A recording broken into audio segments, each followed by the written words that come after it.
बहू का ऑफिस खुल गया। माँ देखना, नेहा की नई नई जॉब है, आ जाना। घर बच्चा नौकरी सब कुछ नहीं संभाल सकती वो अकेले। अरे कैसी बात कर रहा है बेटा, अब तो काम मुझसे भी नहीं होता, कैसे आ जाऊं? माँ क्या हो गया है तुझे? अच्छी खासी जवान तो है, कैसे बूढ़ी जैसी बात कर रही है?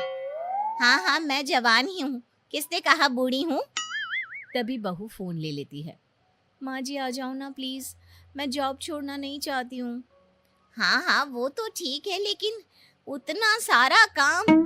माँ जी प्लीज आ जाओ, कुछ महीने संभाल लो, मैं कुछ ना कुछ जुगाड़ करती हूँ ना। खैर, कहानी ये है कि बहू की लग गई है नौकरी। घर और बच्चा संभालने के लिए वो सास को बुलाती है, लेकिन सास काम के डर से आने को राजी नहीं। अब सास की सहेली कहती है, देख कहाँ ये इस गांव में पड़ी है, मट्टी का घर, रोज लिपना पोतना, कम मेहनत है। फिर गांव तक गैस की पाइपलाइन भी नहीं है, कभी सिलेंडर मिलता है कभी नहीं मिलता। हाँ, बोल तो तू सही रही है, मैं समझ रही हूँ तू क्या बोलना चाहती है। अरे ना बिजली ना समय से पानी, अब गर्मी में जो हाल बुरा होने वाला है वो तो सब जानते हैं। अब तू देख ले, क्योंकि मैं भी जा रही हूँ अपने बहू बेटे के घर। हाँ, अब जब तू भी जा रही है तो गांव में रहकर मैं क्या करूँगी? ठीक है, मैं भी चली जाती हूँ, लेकिन वहाँ का काम करते करते थक जाऊंगी मैं। अरे देख ले, शहर वाली बहुएं जब बुलाती हैं ना तो समझ ले बहुत जरूरी होगा, तभी मुंह लगा रही हैं। नहीं तो लोगों का क्या है। अरे क्यों गांव से सास का पंगा शहर लेकर आएगी? हाँ, नौकरी लग गई है तो। हाँ तो मेरी वाली की भी नौकरी लगी है, तभी याद किया है कि बच्चा और घर। अब तो लगता है जैसे नौकरानी बनकर रह गए हैं। वो सरला को देखा है, बेटियां ही है उसकी, लेकिन मजाल है कि माँ को एक गिलास पानी भी उठाना पड़ जाए उनकी शादी के बाद। वो तो उन लोगों की सास जाने। अरे यही बेटियां जब बहू बन जाती है ना तो न जाने क्या हो जाता है इन लोगों को। खैर, सास ना चाहते हुए भी सहेली के कहने पर बहू बेटी के पास शहर चली जाती है। शहर जाकर, ले बहू, मैं आ गई। अच्छा किया माँ जी, मैं आपको सारा काम सिखा दूंगी, ठीक है ना? हाँ ठीक है।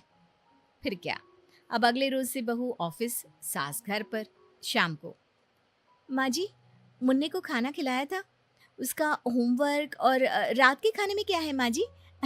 और मेरे कपड़े तो धुलवा दिए थे ना? सास सारा दिन काम कर कर के पागल हो रही थी। वो अपनी सहेली को फोन करती है। अरे क्या हो गया, क्यों रो रही है?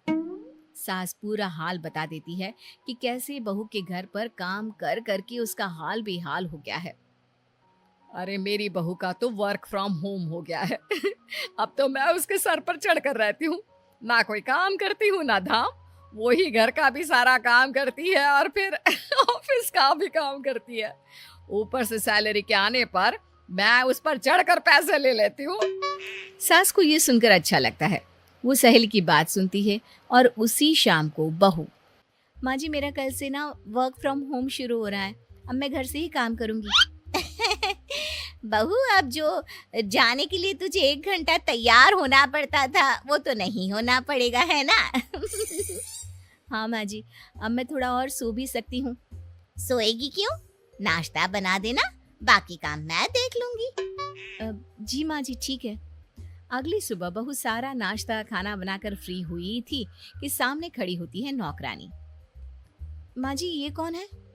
वो क्या है ना बहू, मैंने सोचा कि तुम्हारे आने जाने के पैसे तो बच गए, तो क्यों ना ये नौकरानी रख ले उस ट्रांसपोर्ट के पैसे से, हैं? जी माँ जी, जो सही समझे।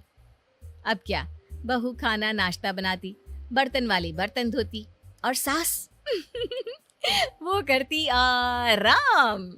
ऐसे ही दिन चल रहे थे कि एक दिन, बहू वो क्या है ना, शाम को बच्चे को लेकर पार्क में जाया कर। पर माँ जी मैं तो थक जाती हूँ, आप ले जाया करें ना। वो क्या है ना, मेरा फेवरेट सीरियल होता है उस वक्त, मैं कैसे जाऊंगी? बहू क्या करती, बच्चे को तो देखना ही था। वो बच्चे को लेकर पार्क में जाती है। रात को जब वो घर आती है तो सास बैठी होती है। बहू, मैंने सब्जी तो काट दी है, आटा भी लगा दिया है, अब जल्दी से बस खाना बना ले। माँ जी खाना मैं? हाँ, मैंने सारा काम कर ही दिया है, इतना तो तू कर ही सकती है ना बेटा। बहू सारा काम करती है। रात को थक कर जैसे ही लेटती है, पति से कहती है, देखिए ना, माँ जी को मैंने हेल्प के लिए बुलाया था, लेकिन मेरी तो और कसरत हो जाती है। क्यों, क्या हो गया? माँ कोई मदद नहीं कर रही है क्या? बहू क्या कहती, बेटे से माँ की बुराई करने की हिम्मत ही नहीं थी, लेकिन फिर भी डरते हुए कहती है, देखो माँ ना सुबह का खाना बनाती है ना शाम का, बच्चों को लेकर पार्क भी मैं ही जाती हूँ, रात को खाना बनाओ, अरे मैं तो थक जाती हूँ, समझाओ ना अपनी माँ को। पति बीवी की बात सुनते ही गुस्से में आ जाता है। देखो, मैं तुम्हें आखिरी बार बोलता हूँ, मेरी माँ को परेशान करना बंद कर दो। अरे क्या है तुम्हारा? तुम्हारे एक बार बोलने पर उन्होंने गांव छोड़ दिया, लेकिन तुम हो कि। बहू समझ जाती है कि भाई शांत रहने में ही भलाई है, वरना पति भी खिलाफ हो जाएगा, लेकिन करे तो क्या करे। सास के असहयोग आंदोलन ने तो उसकी कमर ही तोड़ रखी थी। फिर एक दिन, माँ जी वो क्या है ना, एसेंशियल सर्विसेज के लिए हमारा ऑफिस तो खुल रहा है, तो मैं तो चली कल से ऑफिस। अरे यार, फिर कल से खाना नाश्ता? वैसे तो हम लोगों ने माँ जी को इसीलिए बुलाया था, लेकिन चलो कोई बात नहीं, सुबह का तो मैं बनाकर चली जाया करूंगी, रात को माँ जी बना लेंगी। क्यों माँ जी? सास और खाना वो भी बहू के रहते हुए, लेकिन करती तो क्या करती। हाँ हाँ हाँ हाँ, क्यों नहीं। तभी नौकरानी आती है। आंटी जी, वो क्या है ना, अपन वर्क फ्रॉम होम करेगा, आपको ऑनलाइन बता देगा बर्तन कैसे धोने का, झाड़ू पोछा कैसे लगाने का। तो सास जो कि वैसे ही गुस्से में थी, ओए हीरोइन चल, बड़े झाड़ू पोछे वाली आई है। माँ तो इस बेचारी पर क्यों चिल्ला रही है, जाने देना। अरे बहू वर्क फ्रॉम ऑफिस, नौकरानी वर्क फ्रॉम होम, मैं तो गई, अब तो सारा काम मेरे सर पर, और मुझे तो इतने काम की आदत भी नहीं है। तो क्या हो गया माँ, आप ना सिर्फ मुन्ने को देखिए, बाकी सारे काम मैं संभालूंगी, क्योंकि उसे देखने के लिए ही आपकी ज्यादा जरूरत है। ना ना, मुन्ने को कैसे, मुझसे नहीं होगा, बेटा तू मेरा टिकट कटवा दे। रुक जाओ ना दादी माँ, पापा मम्मी की जाने के बाद मुझे अकेले डर लगता है। अरे तो मैं क्या करूं, ये तेरी माँ समझे, मैं तो चली। सास 9-2-11 हो जाती है और बहू उसका तो वर्क फ्रॉम होम ही रहता है।